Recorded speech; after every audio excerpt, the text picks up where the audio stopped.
is something that just happened to me, and I don't know how to feel about it other than freaked out. I'm not a spiritual person at all. I've been on and off seeing this guy named Spencer. I met him through a coworker one night when we were out together at a bar, and we hit it off. I finally introduced him to my family, and while my parents were indifferent about him, my grandparents didn't really care for him, my grandma especially. They both said they saw something bad in him, that he doesn't seem like a good guy. My grandma mostly. This wasn't after one-time meeting though. This was after I brought him around multiple times, and everyone could get a good idea about him. And honestly, I started to see what they meant, because Spencer and I would get into constant arguments, and he would lose his temper fairly easy on me. For this, we'd be on and off constantly. There was one night that I felt like he was about to raise his hands to me, but he held back and then calmed down. This was when I said, "I'm done," and dropped him. Or so I thought I was going to. My grandma was especially happy and said I could do much better. Then she went on about how I should go find a nice Italian boy from a nice family like she always did. Anyway, not long after this, my grandma died of a heart attack. During my grieving, I hung a picture of my grandma up on my wall in my room to commemorate her. This was only a month ago. I'd been having a horrible month, and out of weakness, when Spencer reached out to me 2 weeks ago, I answered, and we saw each other. We had been seeing each other every night these past 2 weeks, and I really thought he had changed because we hadn't argued a single time, and I just felt safe around him. Well, only a few days ago, Spencer and I agreed to be official boyfriend and girlfriend, and that night, I woke up to a crash in my room. I panicked and flicked on the lamp, and it took me a moment to notice the picture of my grandma wasn't on the wall anymore. I got up and saw the frame had fallen to the floor and cracked. The picture frame I hung of my grandma had fallen and cracked on the night I agreed to date Spencer. I held the frame in my hand, my heart in my throat, my whole body shaking. I called Spencer the next day and told him I think we should go our separate ways for a while, as my head isn't in the right place. And he blew up on the phone in anger, and that phone call proved my grandma was right about him. But that picture frame falling and breaking, what could have caused it? There was no draft in the room. Even as I imagined that it was somehow a sign from my grandma, do you realize how freaking scary that is? I took my Jeep on a road trip to Colorado to do some off-roading in the wilderness. I was doing a bunch of trails in the Red Feather Lakes, and I was ending the night off on the Dead Man's Road Trail. It was a somewhat challenging trail, but the scenery was unbeatable. I packed a sleeping bag and planned on sleeping in the back of my Jeep with the back seats folded down. I pulled somewhere off the immediate trail, just off the slight chance some other night drivers would pass by. But that was very unlikely. I guess people can call me a weirdo for enjoying off-roading on my own and camping alone, but I've always liked doing things solo. I use the word camping because I do consider this to just be luxury camping. Instead of being in a tent, I'm in the back of my Jeep in the middle of the woods. I ate some of the protein bars and other snacks I brought as my little dinner. Then I set up my sleeping bag in the back. In case you're wondering if I was doing this in the dark, I had the LED light bar on my Jeep on, which basically lit up the entire surrounding area pretty nicely. So I finally crawl into the sleeping bag, and I'd be lying if I said it's comfortable sleeping back there. It's the price to pay for off-roading in the sunrise for me. I had the windows all closed to avoid bugs getting in, but I still heard everything outside. And then it happened. I heard a voice from out in the woods, followed by a short, loud laughter. As deep into the trail I was, there's no way someone was just walking around out there. Not in this total darkness. I looked out the windows expecting to see headlights or taillights somewhere, but nope. Then I heard the voice again, much clearer. I couldn't tell if it was a man or a woman at first. I was shaking now though. Someone was out there, that much was clear. Though I was hearing a voice, I didn't know what was being said just yet. And then I laid there, waiting for it again, scared to death. For a while, just crickets. Then, much closer now, I heard in a clear voice, belonging to either a woman or a young boy, "Hello, I see you there." Now I was ready to throw up. I wanted to move to the driver's seat and drive, but I was too scared to move. I felt like if I just stayed laying down, that whoever was out there wouldn't see me. I know that makes no sense, but hiding and not moving was me clinging on to the hope that this wasn't actually happening. Then, there was one loud bang on my rear windshield. I jumped up and practically dove over the 2 front seats into the driver's seat, and I started the car and drove as quickly as I could manage down the trail, scared they were running after me because I could only go so fast on this rocky terrain. I was scared to look in the rearview mirror. But when I did, I didn't see anyone through the red glow of my taillights. It was a nightmare. I was tired, but drove the rest of the trail until I was back on pavement. Then I drove for miles until I reached a motel.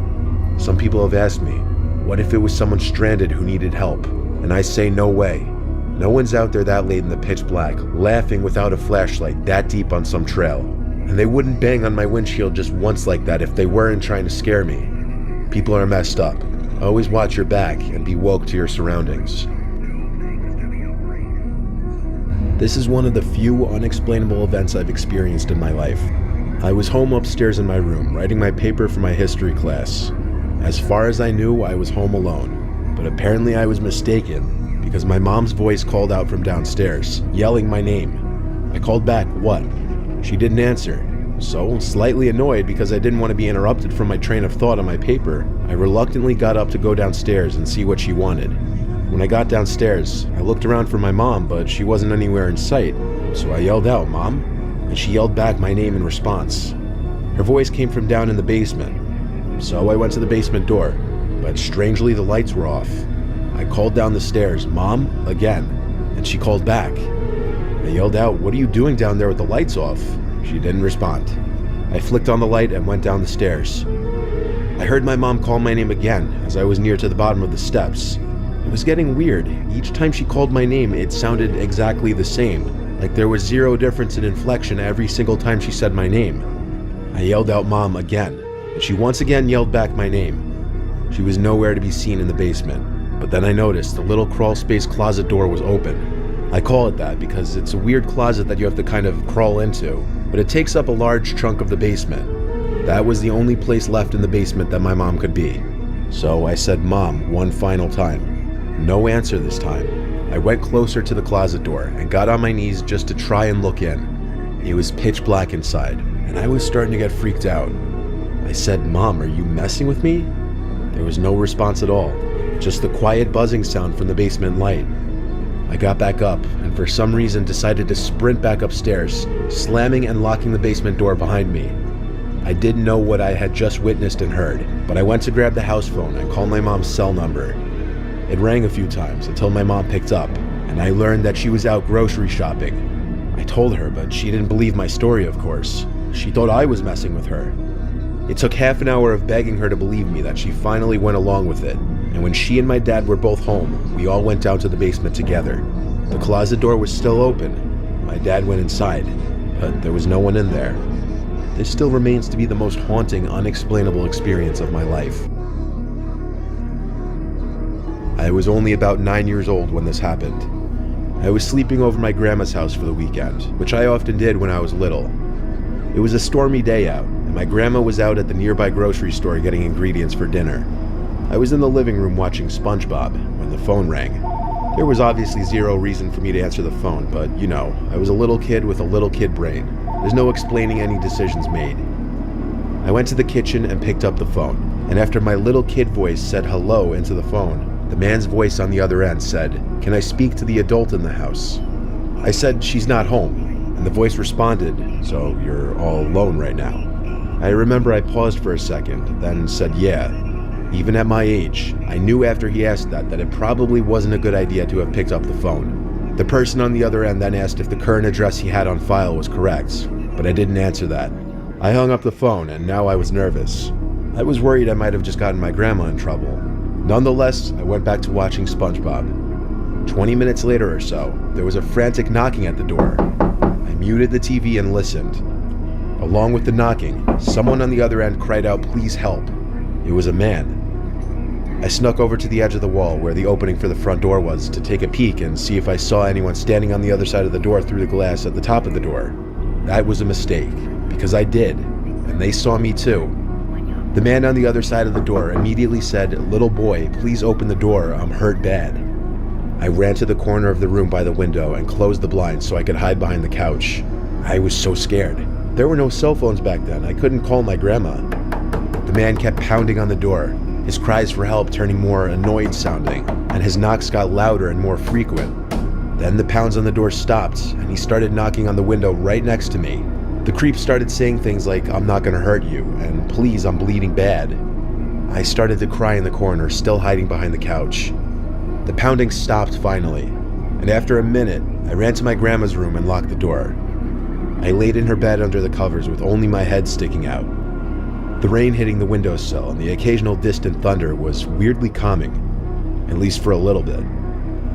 The man on the other side appeared at one of the windows and started trying to lift it open. Thank God all the windows were locked.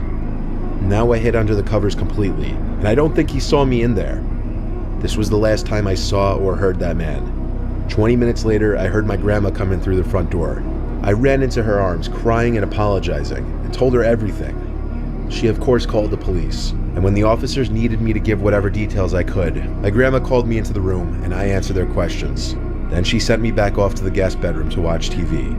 Unfortunately, that man was never caught, for this at least. My grandma never told my parents, and she told me not to tell them either, but she also never left me alone again anytime I slept over after that, which wasn't many times. Long story short, I was one unlocked door away from undoubtedly being kidnapped. I'm a father of 2 kids. They're 15 and 10. My wife was out of the house at the time of this happening. I was in my room taking a nap in the middle of the day. My older son is always in and out all day, every day with his friends. So when I heard the front door constantly opening and closing, it didn't concern me. But eventually, when I heard the storm door slam shut for a 4th time, I started to get annoyed and whistled at him to quiet down. I started hearing other loud noises from across the hallway, in the direction of my younger son Keith's room. I imagined he was playing with his wrestling toys or something. Regardless, even with my door shut, the noise got to be too much. It was just like a constant thumping sound. Like, what could Keith possibly be doing? When I went across the hall to his room, the noise became more clear, and it was this literal thumping on the wall sound. I went into his room. The door was already opened. I said Keith's name angrily, but I didn't see my son. I saw some grown man facing the wall, banging his head into the wall. There was blood on the wall from his constant banging. The man gave me a side glance without turning his whole head. I managed to tackle the man to the floor, and that's when Keith emerged from under his sheets where he was hiding. The man didn't fight back. He started yelling this psychotic mumbo-jumbo, proving his lacking sanity. I told Keith to go get the house phone while I held the man down. After calling the police, I was in that same position for at least 5 minutes before they arrived. The man just kept smiling and laughing and saying things that made no sense the entire time. The man was ill or on some serious drugs, or both. I didn't press charges, and I'm sure he was taken somewhere to get the help he clearly needed and to get him off the streets. I've had many night terrors in my life, and I've struggled with many sleeping disorders. Hell, I can't even count how many times I've experienced sleep paralysis. It's a truly disturbing thing. I've also woken to seeing spiders and other giant bugs in my bed countless times, for them to only disappear as I start to snap back to reality. But the hallucinations are always so real and vivid.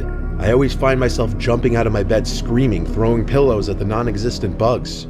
And don't even get me started on the constant nightmares I have.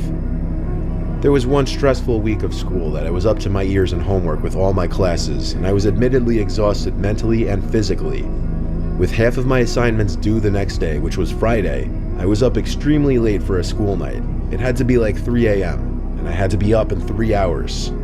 When I finally finished all of my assignments, I literally crashed into bed, and I was out cold faster than I could remember. And that night, I was having a bad dream again. The best I could describe this bizarre dream, I was for some reason in this linear building that I was trying to escape, and in each passing room I kept finding candies, like it was a Halloween attraction or something. But in the dream I was running away from something, and the something I was running away from kept laughing.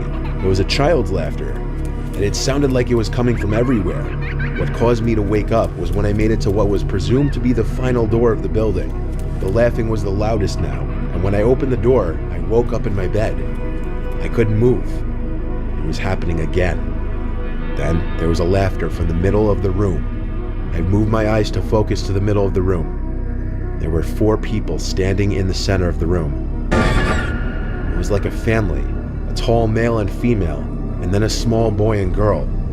They were all holding hands and they were all laughing, looking at me with giant grins on their faces, impossibly wide grins. And as I felt this tight pressure in my chest, which is common in sleep paralysis, I started to feel like they were getting bigger.